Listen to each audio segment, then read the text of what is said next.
Evelyn Harding was no stranger to high-stakes environments, having spent years navigating the rigorous demands of corporate life. As a respected executive with an impressive track record, she believed she had seen it all. Yet, nothing in her professional background prepared her for the unexpected turn of events aboard the Skyrise Airlines flight that morning.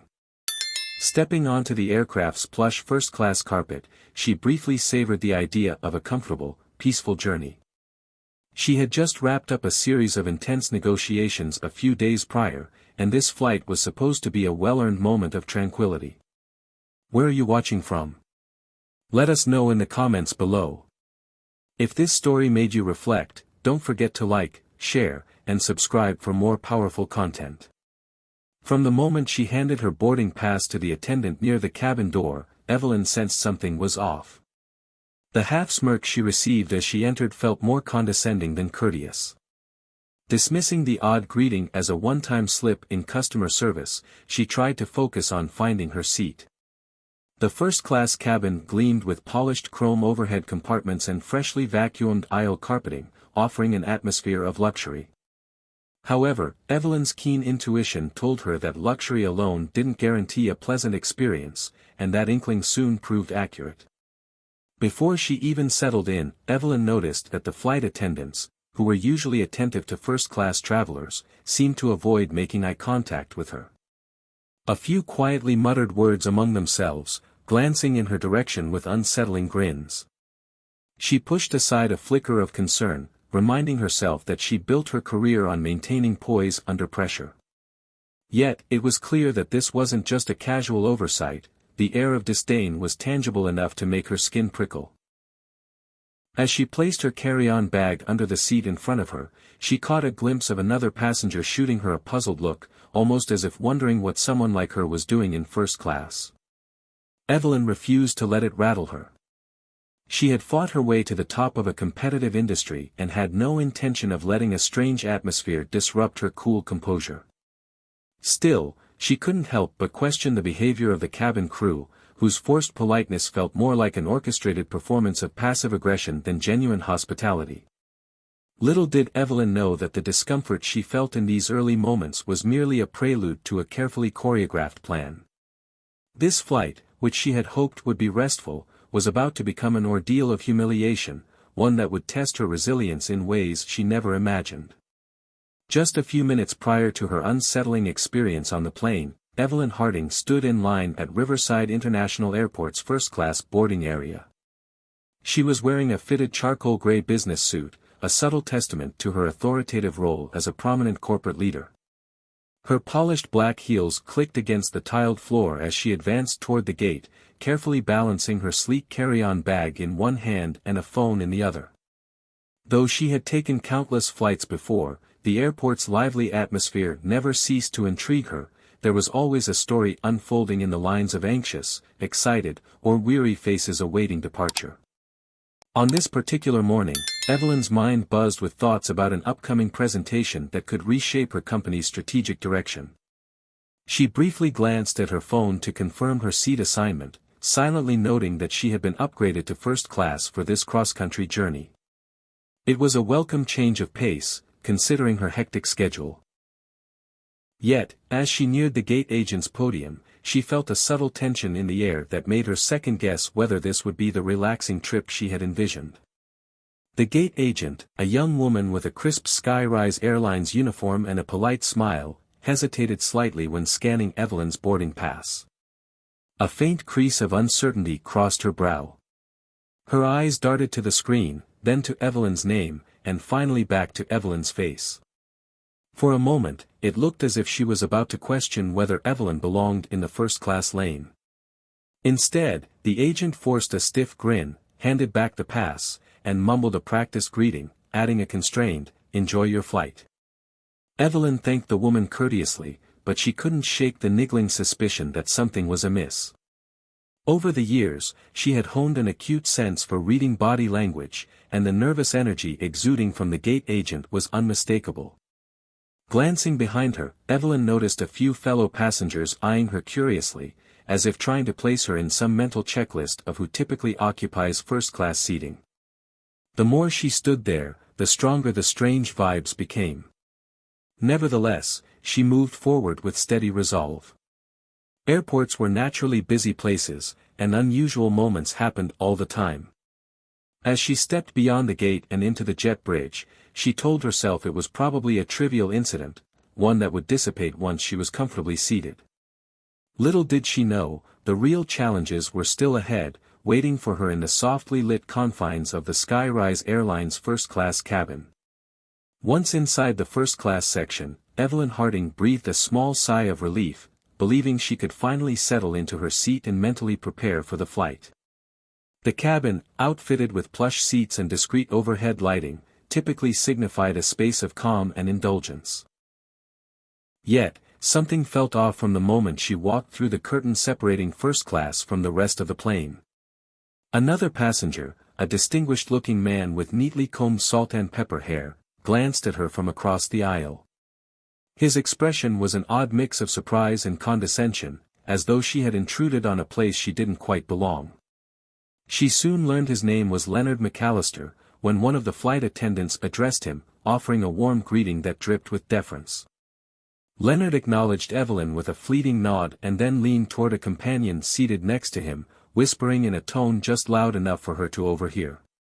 While she couldn't catch every word, the brief, mocking chuckle that accompanied his remark was unmistakable, and it was directed at her.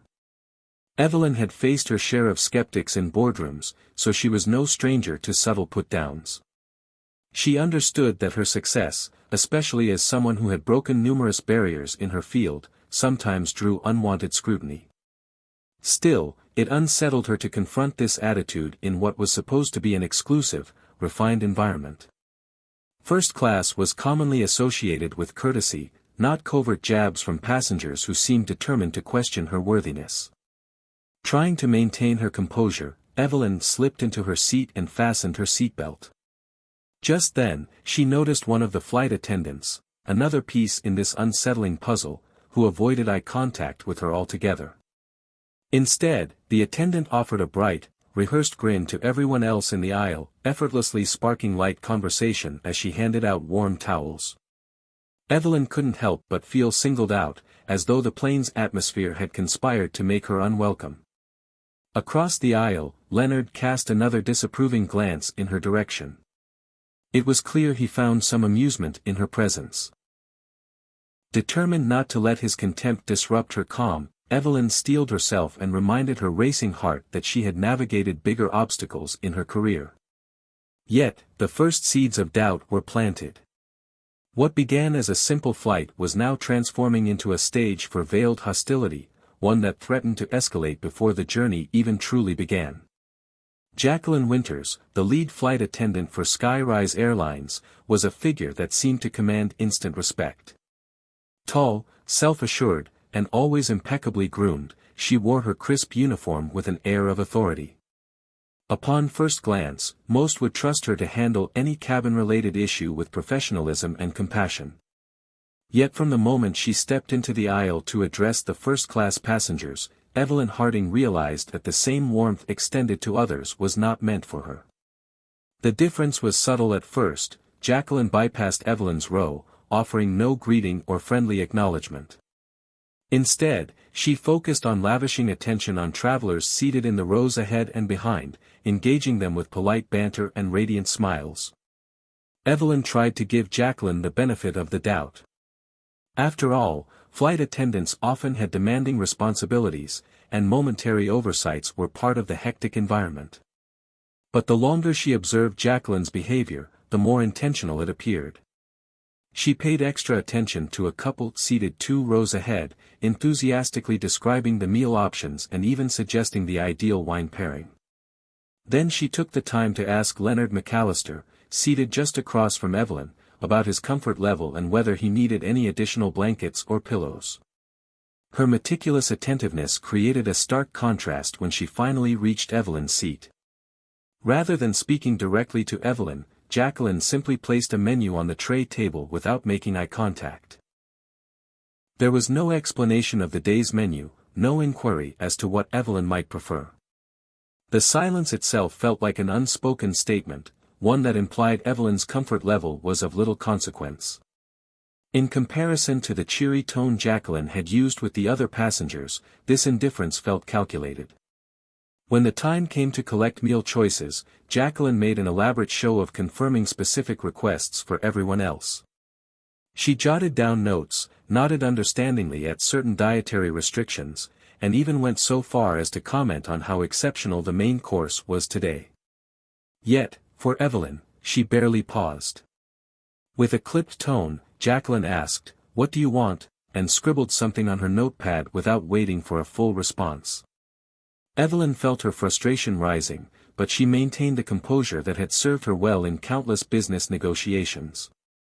Later, when meal trays were distributed, Evelyn's meal arrived looking disheveled, as if it had been carelessly assembled at the last minute. The sauce had spilled over the edges of the plate, and a piece of bread was precariously perched on top of the entree. By contrast, every other passenger received a neatly plated dish, garnished with fresh herbs and accompanied by a pristine cloth napkin. Leonard McAllister's plate, for instance, was a shining example of culinary presentation, complete with a small bowl of artisan butter set neatly to the side. Evelyn silently noted how pointed this difference was. She glanced at Jacqueline, who stared back with an expression that feigned innocence. It was as if she was daring Evelyn to react, to voice a complaint that could be dismissed or misconstrued. Instead, Evelyn calmly thanked Jacqueline and proceeded to arrange her meal in a more acceptable way.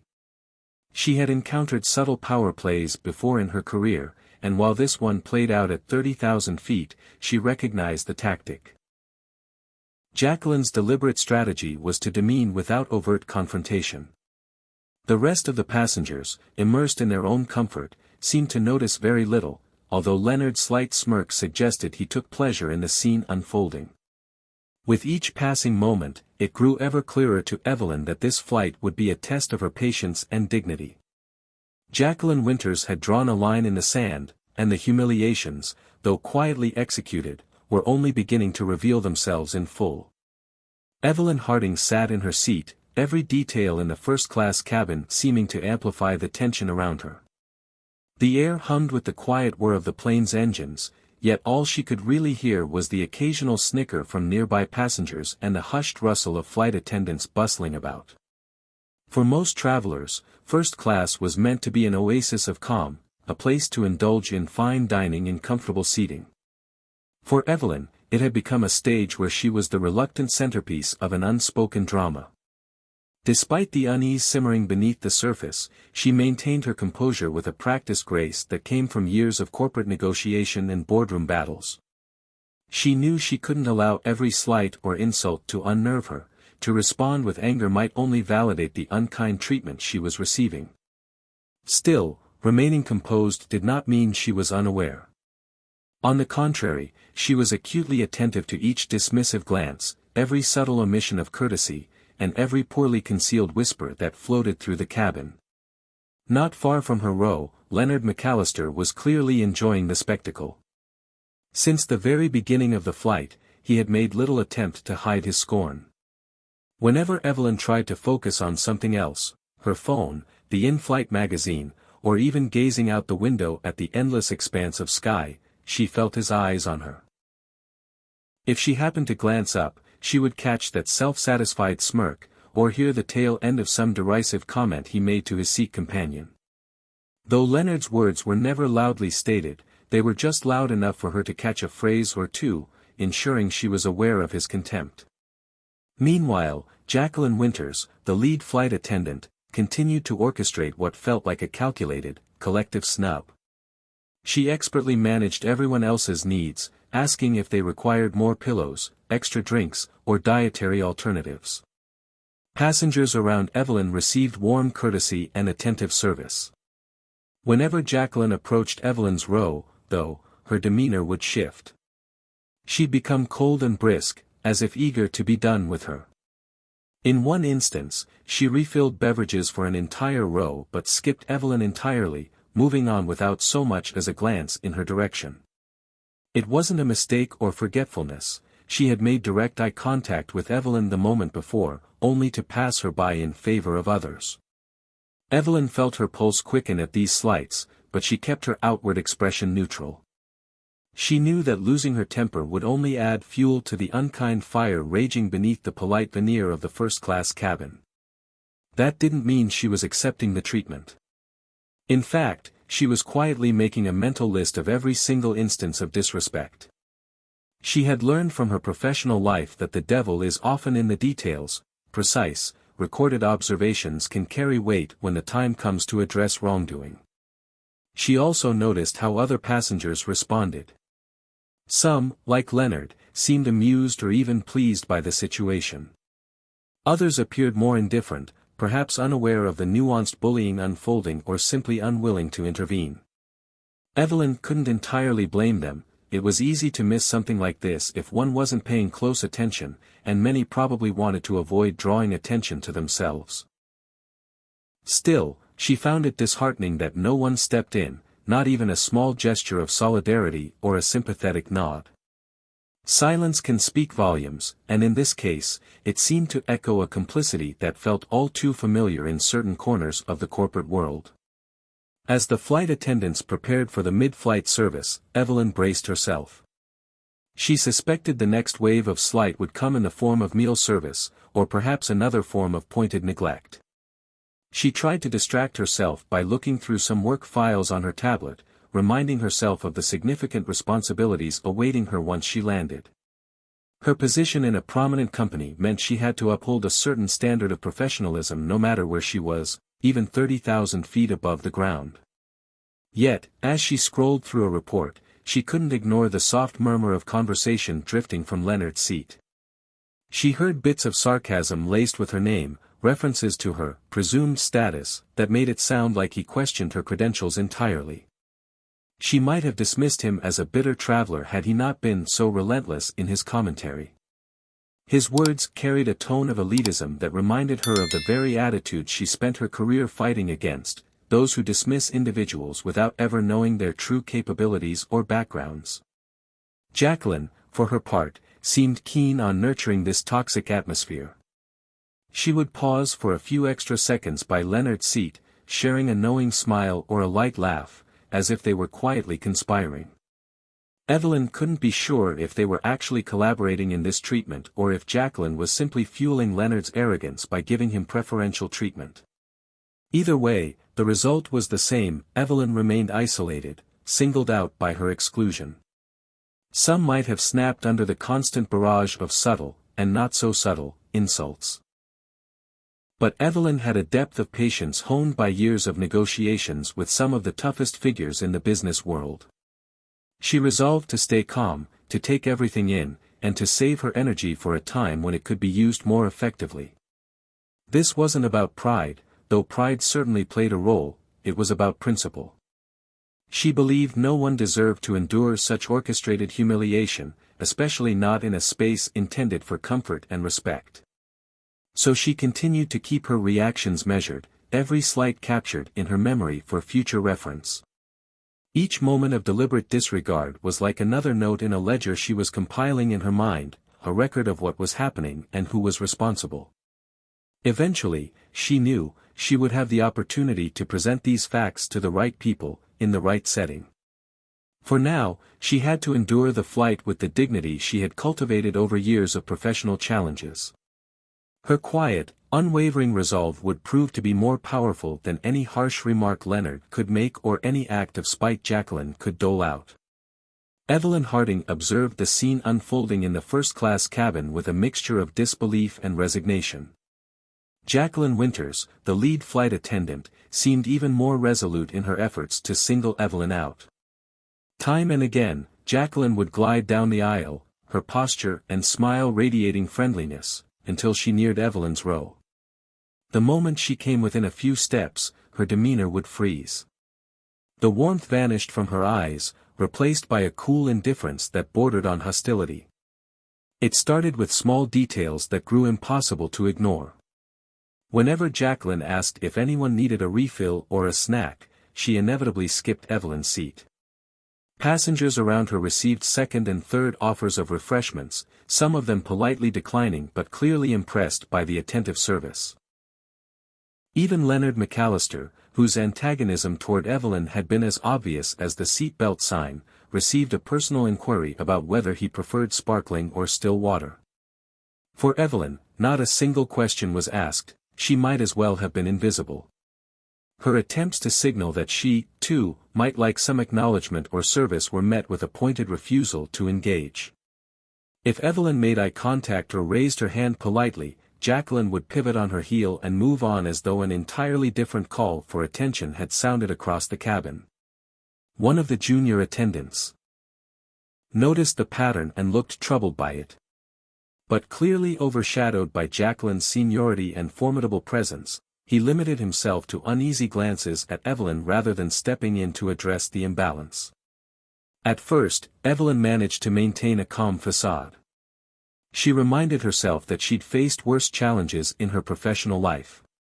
She had led teams through corporate mergers, conducted high-stakes negotiations, and weathered personal attacks from competitors whose interests she threatened. Yet none of that had quite prepared her for this brazen display of contempt, perpetuated in full view of other passengers.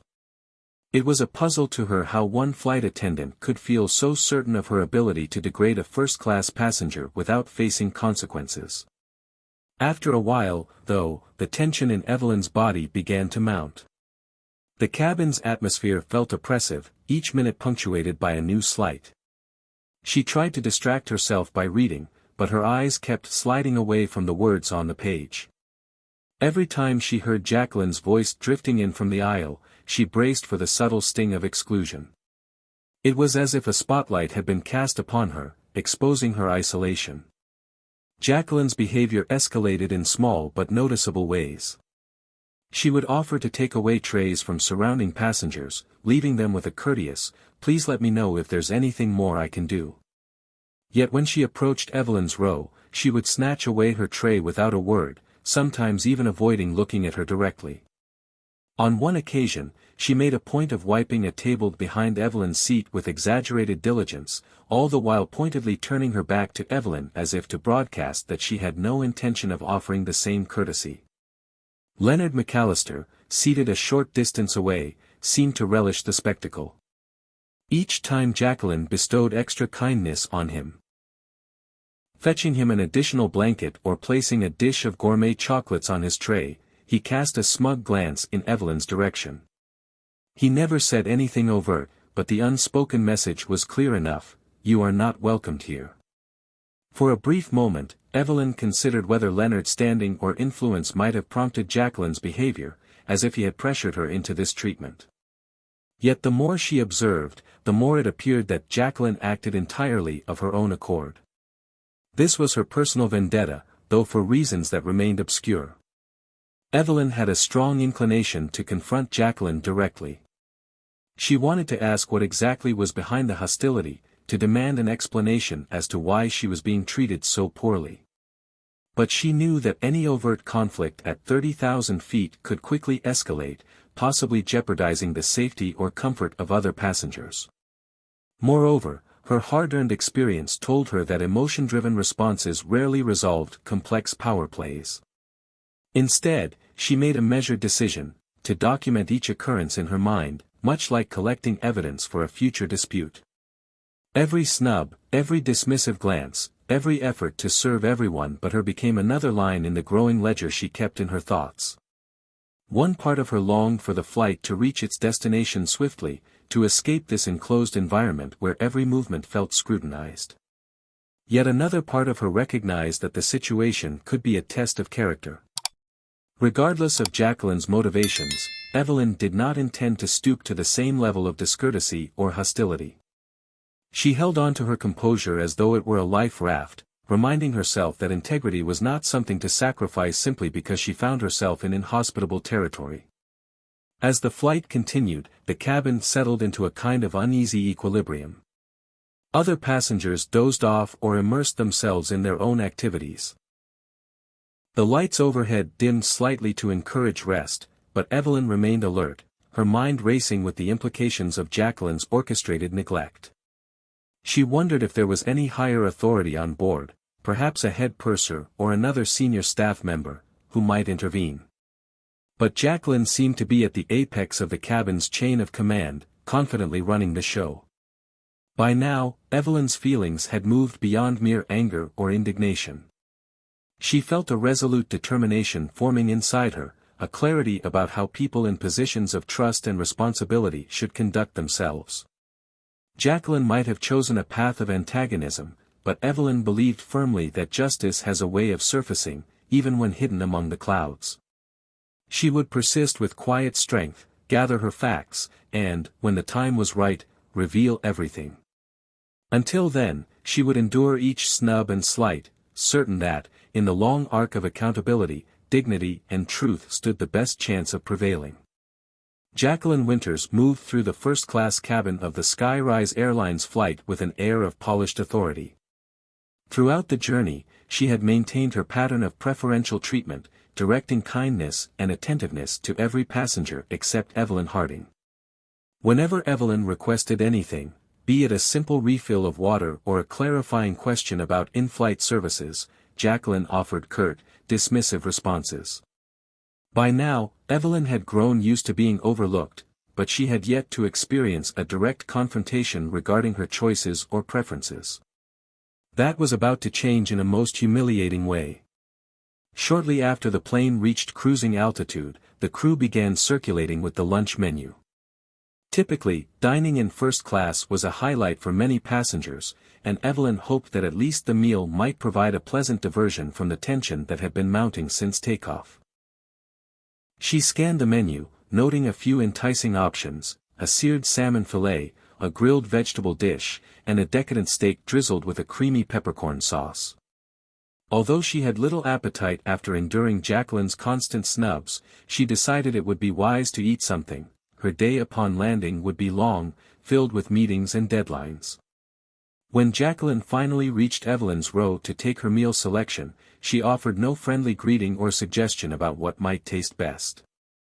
Instead, she loomed over Evelyn, pen poised, as if eager to complete an unpleasant chore. Evelyn calmly stated her choice: the grilled vegetable dish, a light yet satisfying option she thought would sit well amid the stress of the flight. Jacqueline didn't bother to make eye contact but jotted something quickly on her notepad, as if scribbling out an order she disapproved of. Then, with an unmistakable curl of her lip, she remarked, "Grilled vegetables. Well, I hope that meets your standards. We don't always serve five-star cuisine here, you know." Her voice dripped with sarcasm, and the pointed remark drew the attention of the surrounding passengers. Evelyn felt a flush of warmth creep up her neck, but she managed to keep a calm expression. "I'm sure it will be fine," she replied evenly, unwilling to give Jacqueline the emotional reaction she seemed to crave. Jacqueline, however, wasn't done. She glanced over her shoulder at Leonard McAllister, who was seated a few rows away, now openly curious about the exchange. Then she turned back to Evelyn. "Some people book a first-class seat and expect gourmet delicacies prepared by celebrity chefs. Let's hope you won't be too disappointed by what comes out of our kitchen," she said in a voice loud enough for several passengers to hear. The words hung in the air, inviting judgment from anyone within earshot.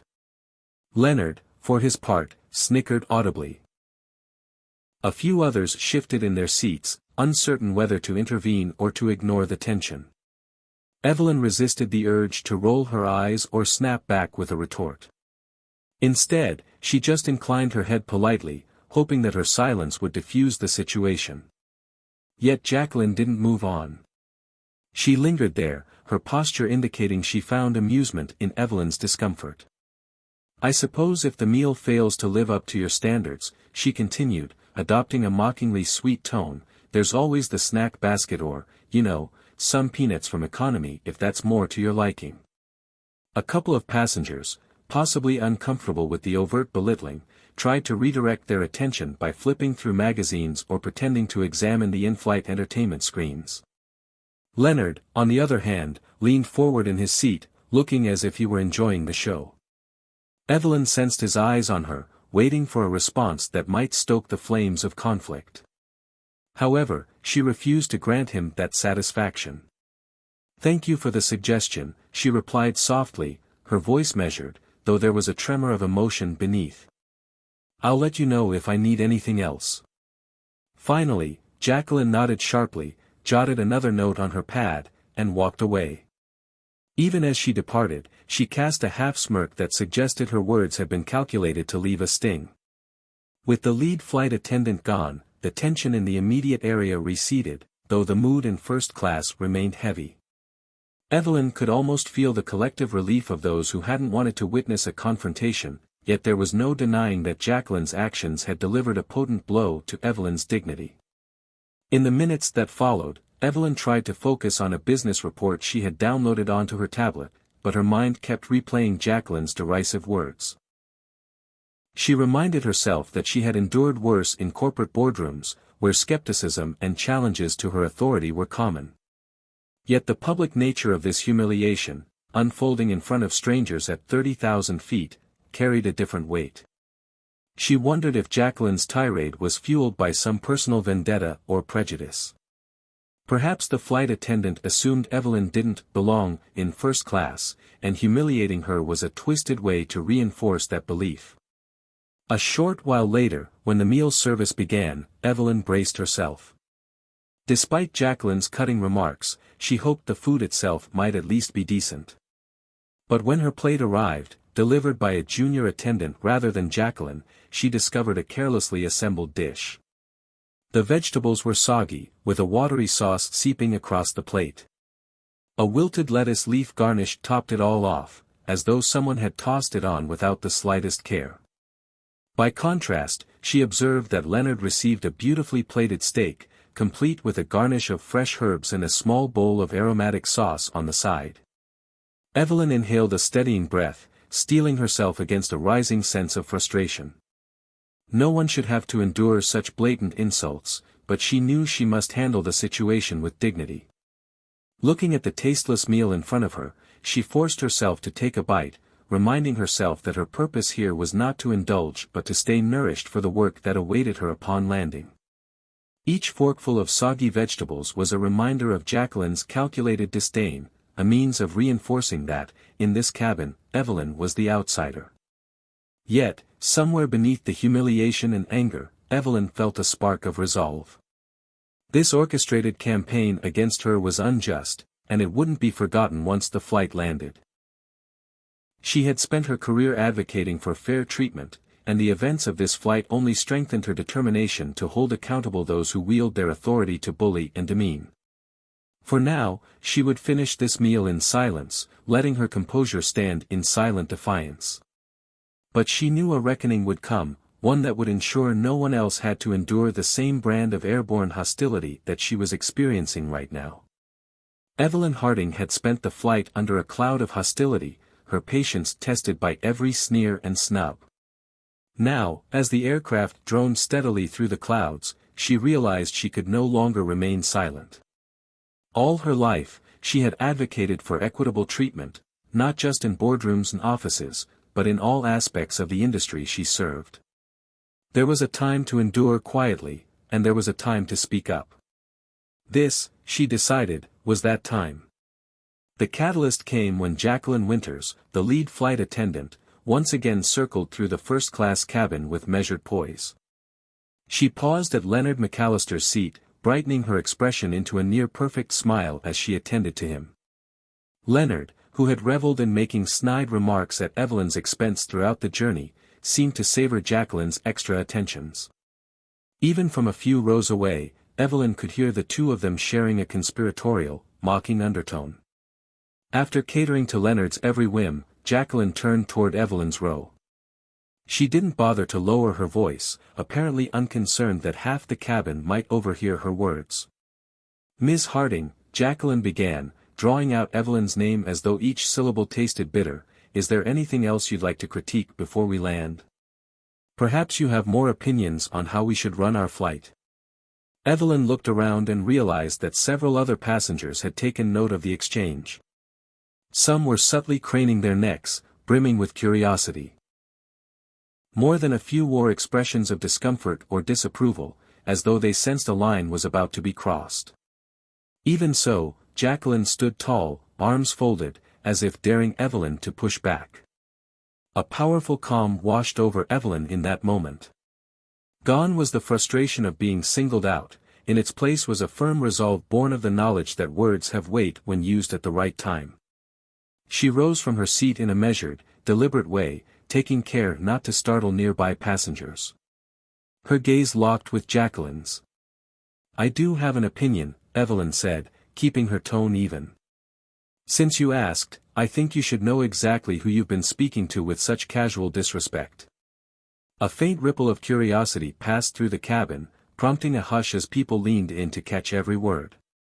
Jacqueline raised an eyebrow, a fleeting look of doubt flashing across her face.